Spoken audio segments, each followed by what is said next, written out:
नमस्कार दोस्तों, BNA network के यूट्यूब चैनल पर आपका स्वागत है। मैं हूं कुलभूषण। बात आज कर रहे हैं हम कर्नाटक में हो रहे विधानसभा चुनाव की।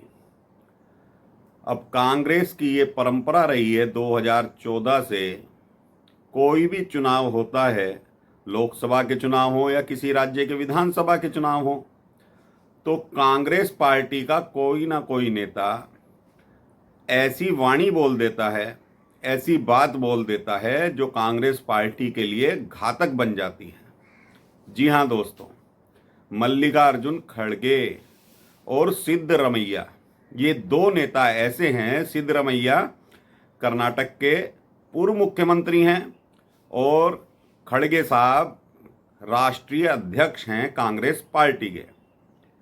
खड़गे साहब ने एक रैली में प्रधानमंत्री मोदी को जहरीला सांप बोल दिया दोस्तों। अब ये जहरीला सांप उन्हीं को डस रहा है। जनता में जो रिएक्शन हो रहा है, मोदी समर्थकों में ही नहीं हो रहा है, आम जनता में हो रहा है। कर्नाटक की जनता समझ रही है कि कांग्रेस अपनी वाणी पे तो संयम रख नहीं पाती। और ये बात बहुत सही है दोस्तों कि कांग्रेस की स्थिति कर्नाटक चुनाव में बहुत मजबूत थी, लेकिन अब वो धीरे धीरे उसका ग्राफ नीचे की ओर आ रहा है।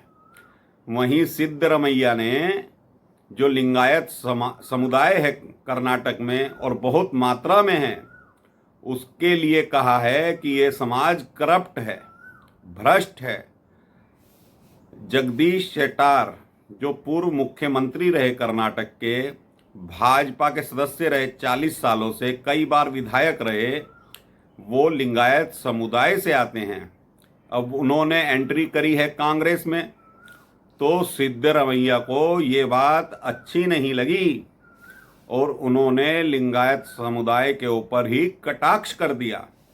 जहां कांग्रेस अपनी ताकत बढ़ाना चाह रही थी शेट्टार को जोड़ के, क्योंकि लिंगायत का बहुत कम मात्रा में वोट मिलता है कांग्रेस को, 90% वोट भाजपा को मिलता है, क्योंकि बीएस येदियुरप्पा लिंगायत समुदाय से आते हैं। बासवराज बोम्मई जो मुख्यमंत्री हैं अभी, वो भी लिंगायत समुदाय से आते हैं। और 3 से 4 चुनावों में लिंगायत समुदाय भाजपा को बढ़ चढ़कर वोट दे रहा है। तो ये रिएक्शन होना भी स्वाभाविक है अब विधानसभा के चुनावों में। सॉरी दोस्तों। तो दोस्तों, कांग्रेस की एक लंबी लिस्ट बन गई है नेताओं की, जो मोदी के बारे में अनर्गल बातें करते हैं और इसका खामियाजा भुगतते हैं। खामियाजा भुगतने के बाद भी कांग्रेस को इतनी बुद्धि नहीं आ रही, इतनी अकल नहीं आ रही कि वो ऐसी बातों से बचे। 3 दिन पहले तक कांग्रेस का चुनाव मध्यम गति से चल रहा था, कहे तो तेजी से चल रहा था। जनता में ये तय माना जा रहा था कि कांग्रेस लार्जेस्ट पार्टी बनेगी, या तो सत्ता पर काबिज होगी या लार्जेस्ट पार्टी बनेगी।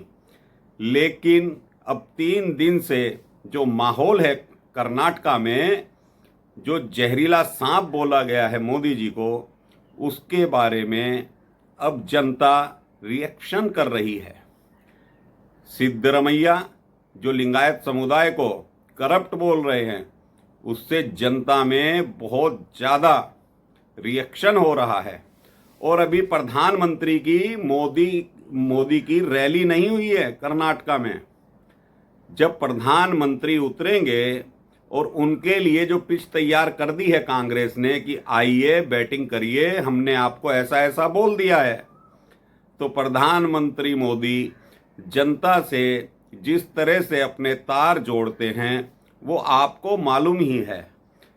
और प्रधानमंत्री मोदी की जो जन कल्याण योजनाएं हैं किसानों के लिए, या जनधन बैंक अकाउंट, वो जब कनेक्ट करते हैं ऐसे रैलियों में, तो जनता से सीधा उनका जुड़ाव हो जाता है।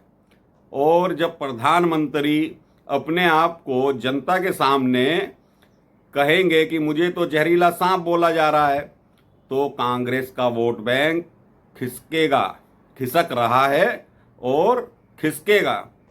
तो पहले जब कर्नाटक चुनाव की घोषणा हुई थी दोस्तों, तो सर्वे बता रहे थे कि कांग्रेस की फुल मेजॉरिटी आ रही है। अलग अलग टीवी चैनलों पर ये सर्वे प्रसारित हुए। 120 से 130 सीटें दी जा रही थी।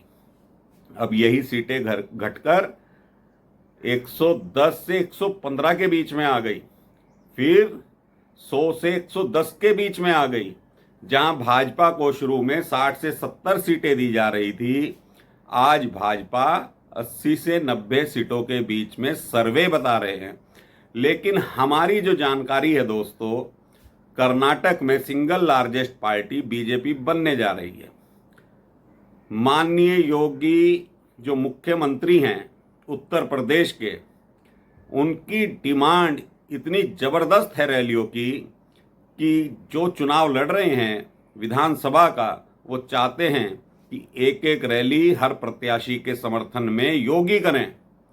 अभी 36 रैली निर्धारित की गई हैं योगी की, और 3 रैली वो कर भी चुके हैं।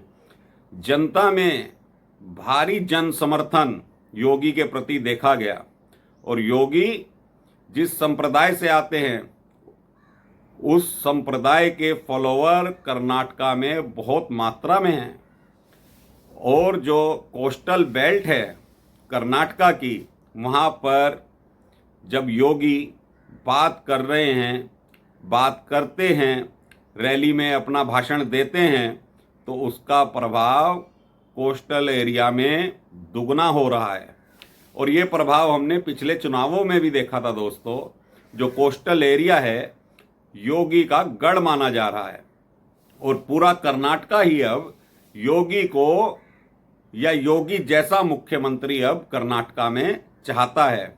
जनता के मुख से निकल रहा है कि हमें योगी जैसा प्रशासन चाहिए, और योगी ने कड़े शब्दों में कह दिया है कि धर्म के नाम पर आरक्षण नहीं होगा। इसकी वजह है दोस्तों, जो 4% आरक्षण मुस्लिमों को दिया जा रहा था कर्नाटका में, वो बीजेपी गवर्नमेंट ने खत्म कर दिया। 2% आरक्षण वो कलिंगा समाज और येदुरप्पा का जो समाज है लिंगायत, उसमें बराबर का विभाजन कर दिया। और कांग्रेस यही बात बोल रही है कि हम सत्ता में आए तो 4% आरक्षण मुस्लिमों को देंगे।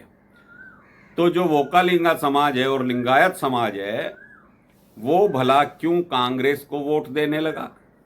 ये धीरे धीरे अमित शाह हों या योगी हों, ये लोगों को रैलियों में बता रहे हैं। अमित शाह ने भी क्लियर कर दिया है कि हम धर्म के नाम पर आरक्षण नहीं देंगे। हम गरीबी के नाम पर आरक्षण दे सकते हैं, लेकिन धर्म के नाम पर आरक्षण नहीं देंगे। और योगी ने मांडिया में जो रैली करी, इतना अपार जनसमूह था दोस्तों। योगी को देखने के लिए दूर दूर से लोग आए हुए थे। मेरी वहाँ के पत्रकारों से बात हुई तो बता रहे थे, जो बाहरी लीडर माने जाते हैं योगी, ऐसा लग रहा था जैसे ये कर्नाटक के ही हों। ये बात मुझे पत्रकारों ने बताई है। योगी ने स्पष्ट कर दिया और अपनी पॉलिसी भी बता दी कि हम माफिया का इलाज कर देते हैं। ये पब्लिक परसेप्शन बन चुका है दोस्तों कि योगी को बुलडोजर बाबा लोग कहने लगे हैं और योगी का शासन पसंद किया जा रहा है।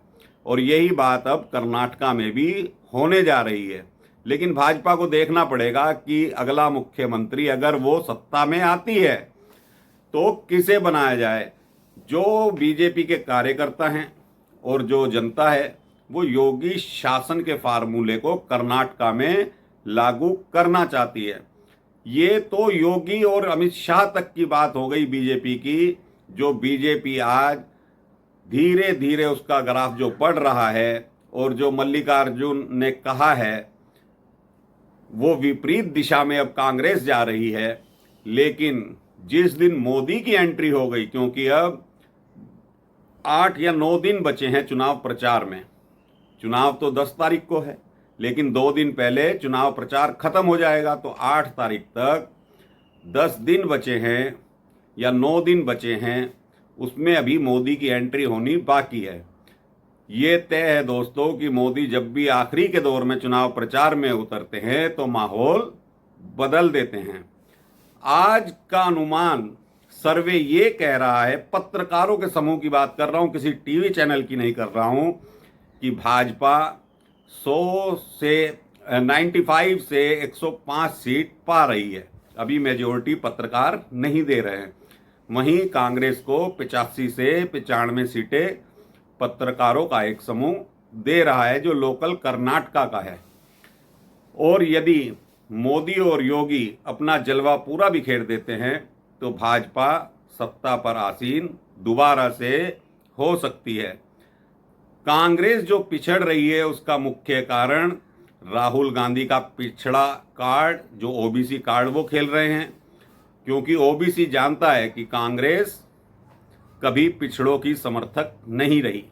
और मल्लिकार्जुन ने जो मोदी के बारे में कहा है, नाराजगी थी, वोटरों की नाराजगी थी कर्नाटक के मुख्यमंत्री से और वहां की सरकार से, लेकिन ये जो उल्टा दांव चल दिया है मल्लिकार्जुन खड़गे ने, अपनी वाणी पर संयम नहीं रखा और सिद्धरमैया ने नहीं रखा, ये दांव अब कांग्रेस को डुबो रहा है। तो अभी के लिए दोस्तों इतना ही, और 3-4 दिन के बाद फिर हम आपके सामने कर्नाटक की बात करेंगे।